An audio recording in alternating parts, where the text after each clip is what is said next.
When Harry Thaw found out that his longtime enemy, Stanford White, had groomed and molested his wife, Harry became obsessed with investigating the dark shadows of Stanford's activities. He found that many in his world of high society were assaulting young women, sinking them into ruin. In pure vigilante style, he took it upon himself to end the life of Stanford, and the rest is history. For this, Thaw felt that this high society of predatory men were setting him up and shutting him up in the asylum, just as Henrietta Robinson, Jenny Blunt, and Nellie Seaman. Thaw stated, as did Nellie, that he would have preferred the electric chair rather than spending time in the Matteawan Asylum. And other ex-prisoners were interviewed by newspapers stating the same. One man advised anyone thinking they could escape the grueling hard work in prison by pretending to be insane to have an easier time at Matteawan would regret the day they were born. As we continue with this investigation, we find out that Jenny and Nellie may not have found a friendship, but may actually have experienced hell on earth. Harry Thaw was a model prisoner and connected well with both the guards and the patients. He always had a large stack of money and was treated at a level far superior to his cellmates. Thaw felt that the treatment of the guards to the patients was unnecessarily brutal. Mr. John J. Nugent, a patient of low-class status, died under suspicious circumstances and was quickly buried.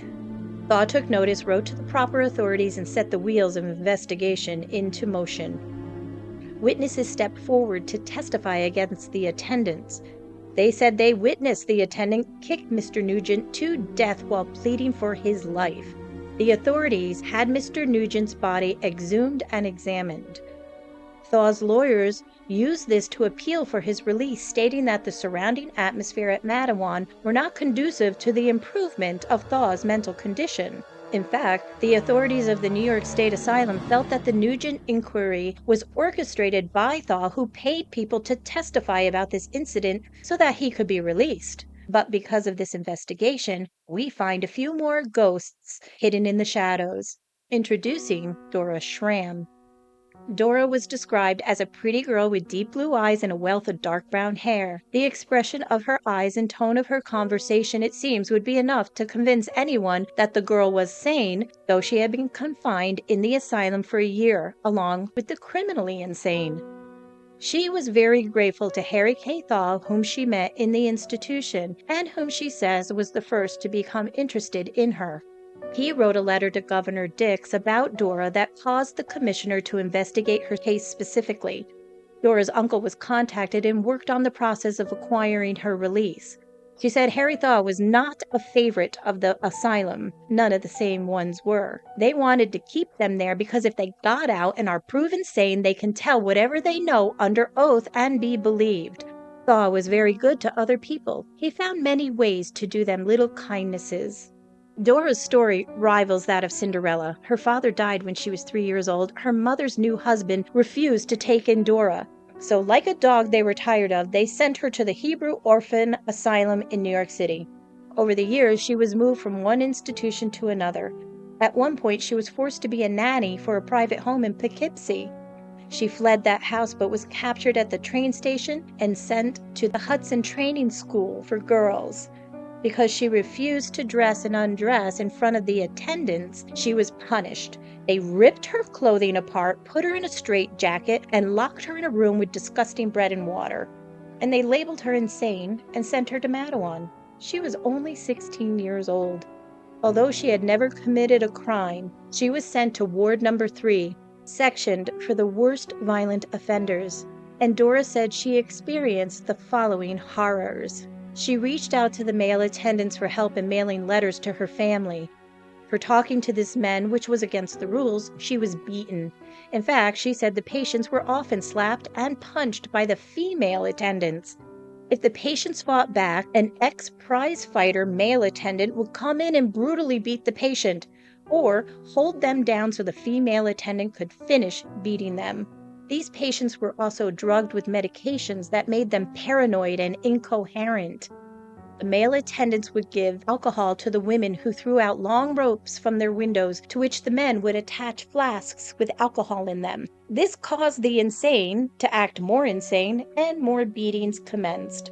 As well as straitjackets and being tied to chairs, they were also held under cold water, sometimes for up to a minute, as treatment.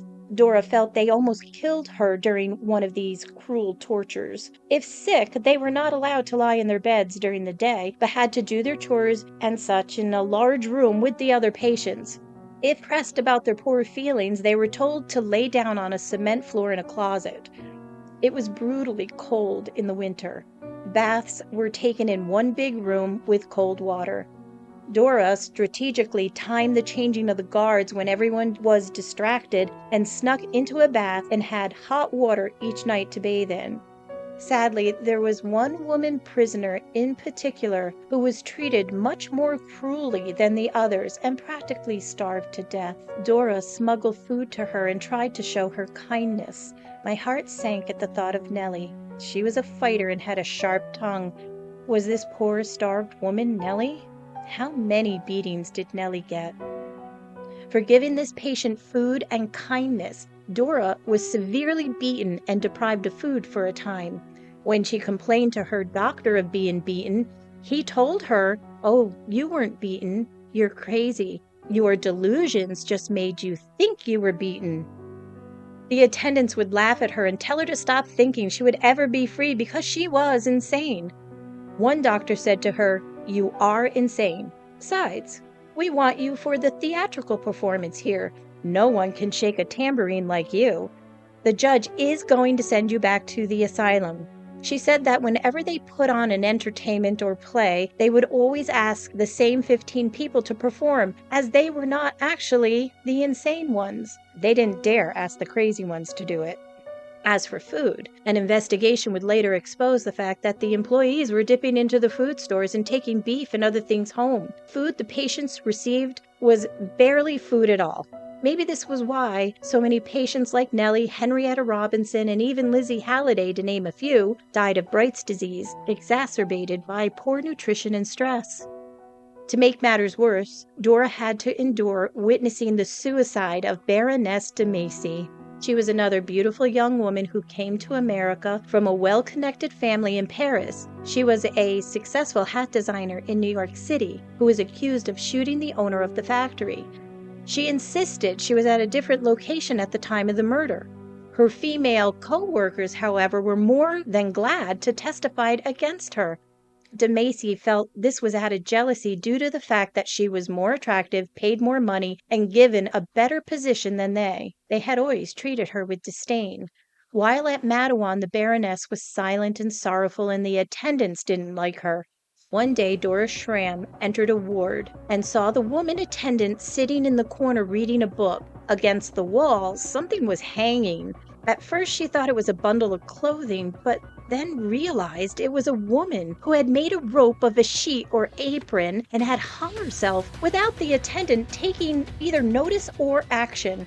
The doctors reported that she was alive when they found her hanging, but after they cut her down, she broke her neck from the fall.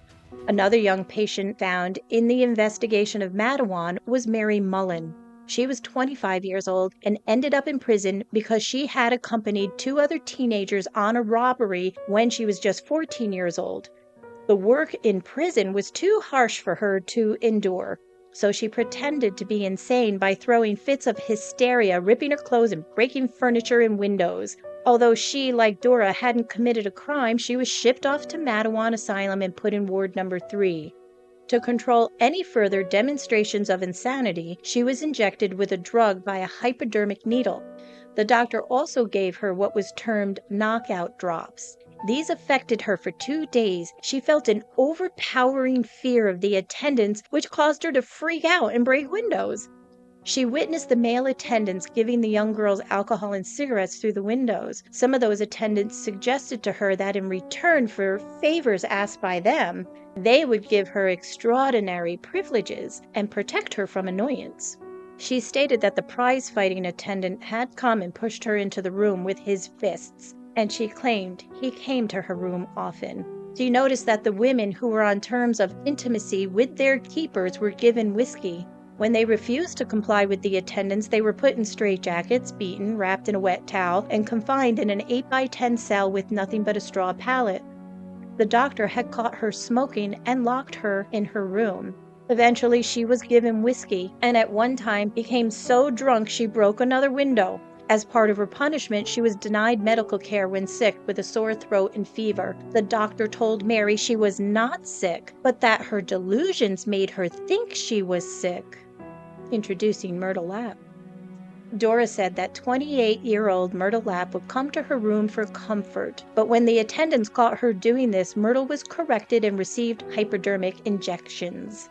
Myrtle had been arrested for bigamy by marrying 4 husbands. The first one was when she was only 13 years old. Once pregnant, she ended up in the asylum, had the baby, and was set free. At 15, she married again, became pregnant, and was sent to the asylum to have her second baby. After she left the prison, she married again, and for some reason, a few years later, she married again and was arrested for bigamy and sent to the Auburn prison in New York. She foolishly pretended insanity to have an easier time at Matteawan. She talked with the male attendants and was punished with hypodermic injections of morphine, which made her see snakes and bugs. While these injections were being administered, the attendants had thrown her down, choked, and forced her to receive them. The doctor said her insanity was illustrated by being quiet and losing and gaining weight. They also said she was delusional because she constantly made accusations against the attendants. Mary Mullen witnessed the abuse. She said she saw a keeper abuse Myrtle and afterwards give her a pint of whiskey and some money. Myrtle Lapp did not want to give a testimony during the investigation. She feared she would get even more severe punishment if she was not declared sane. She was sent back, and we don't know what happened to her.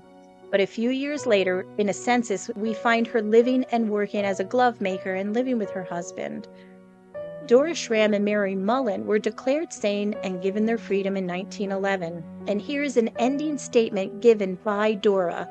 In all the time I was at the asylum, I never saw one of the women attendants who apparently felt a spark of pity or sympathy for any patient. The doctors were mostly indifferent, but the attendants were actively unkind. They seemed like savages as I think of them now. They were all alike, all in a league, to have the easier time possible for themselves and take it out on the patients. Of course, the patients realized this and hit back at the nurses whenever they got the chance. But I believe if the sane people would show a little gentleness and consideration in their dealings with the insane ones, nearly all the trouble would disappear. As it is, well, I think they're all crazy together. Now we move on to Nellie's revenge. While Nellie was sitting in the Dutchess County Jail awaiting her sentencing in 1907, the newspapers shared 2 more of her letters to the public. The first one was to her sister. Dear sister, I think it's my turn to write to you. I've been painting my dining room. I went driving in the rain, but I saved everything in the house. Now I'm crocheting for leather on India ink. The weather is so very skeeters. Bother the sleeping cat. A lullaby. I can't think of much to write. Signed, Nell. Had Nellie been drugged? Or was insanity kicking in? Due to the ramblings of this letter, the newspaper pointed out that surely this indicates her insanity. Then on April 20th, 1907, she writes to an aunt at Loch Sheldrake where she grew up. DMT. I want a decent lawyer sent to me from your town. I can't rely on these. They are waiting with evidence that would send the men who swore to these statements to prison for life, but they don't produce a copy of their evidence, and they are all working on one side. Send me Judge S, and I will have him appointed to defend me and make these fakes withdraw. You go ahead and get statements of all evidence that will benefit me in any way, and have the people sign them, and work on our case until you can help George H. along to be ready. I am innocent. This ring is trying to put the game on me, and I am not having any help at all.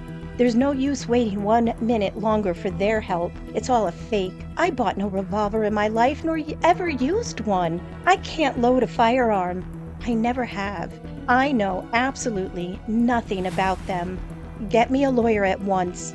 state my case as you know it and have them start on it at once. I have no time to lose. Yours, Nellie Seaman. According to the authorities, this letter proved her paranoia that everyone was conspiring against her. They assured the public that Nellie most certainly will be declared insane and sent to the Matteawan Asylum. From there, she will be able to look out her window and see her home from there and be reminded of the murder of her husband and what she had done. And she was sent to the asylum for the next 7 years. That was her new home. So, from the ghosts that have stepped forward, we found out that she was considered a gypsy murderer like Lizzie Halliday. She was forced to wear a funeral costume that may have belonged to Henrietta Robinson, the veil murderess. She would meet Jenny Blunt, who was molested and ruined by wealthy men looking for a good time with enough money and power to cover their sins. She would meet Dora Schramm, Mary Mullen, and Myrtle Lapp, and watch them all be abused. Because of Harry Thaw and the investigation of Matteawan, she watched them all be declared sane and given their freedom. And because Harry had wealth and connections, she would watch him simply walk out an open door to freedom. Then I found a few more facts that tie into this story. On March 31st, 1913, if Nellie was able to look out her window from the asylum, she may have looked down on the village to be reminded of her awful crime and guilt. Or, like Henrietta's nurse, she may have witnessed the beauty of the sunset over Storm King Mountain as the gathering clouds drew tones of rosy reds and gold.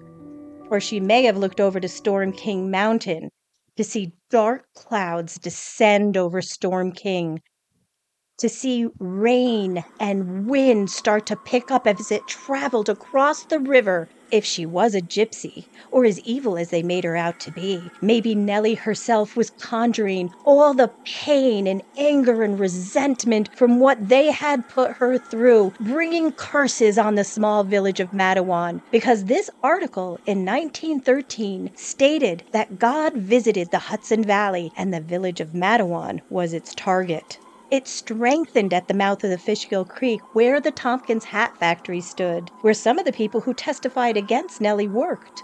The clouds thickened and the winds picked up and rushed through the air against the brick buildings, taking off the roof and crumbling down the smokestack. As if on a mission, the storm swirled along the railroad tracks beside the Fishkill Creek.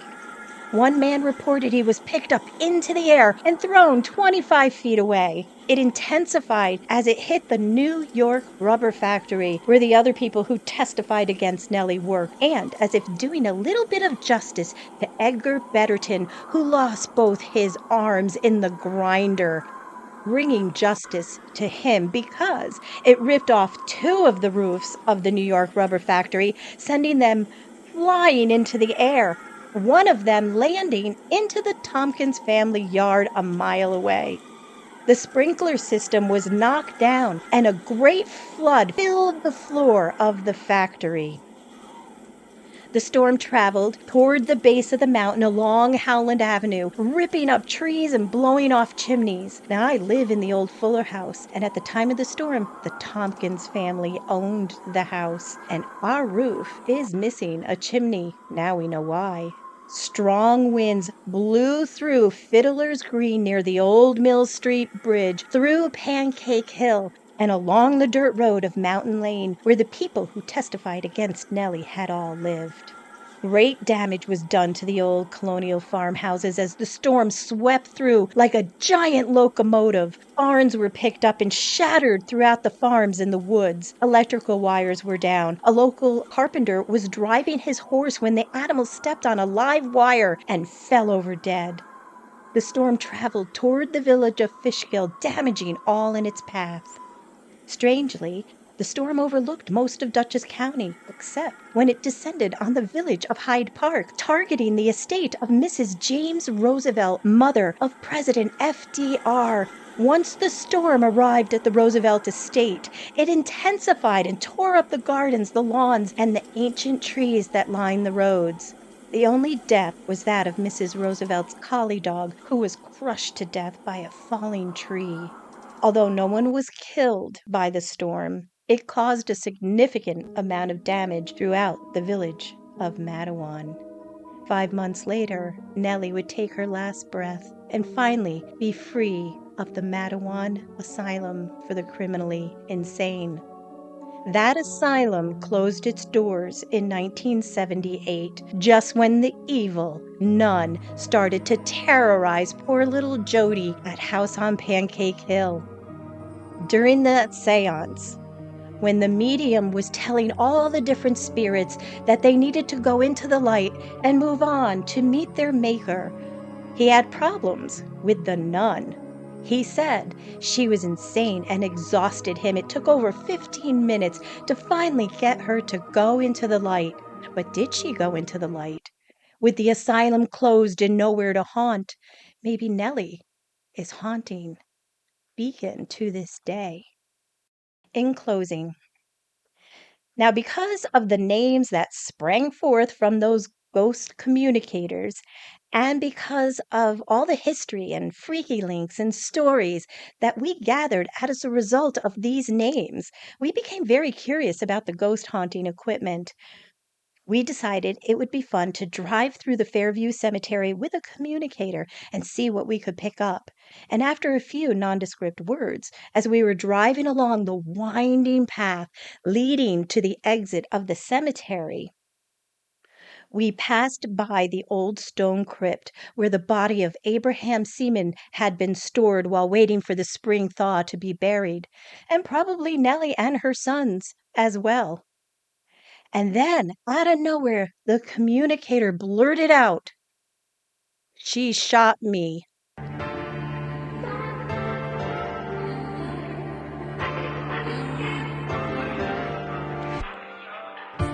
Midtown, no sound, but I'm still here. Black and white and light, all color disappear. The dust lived on, heavy to my mind. Don't wanna let it go, but I follow pride. I want you back. I want you back. Please take me back. Please take me back. When life was a dream and you didn't mean a thing and we were just wasting time, and I could get you off my mind. And summer, summer, summer, summer.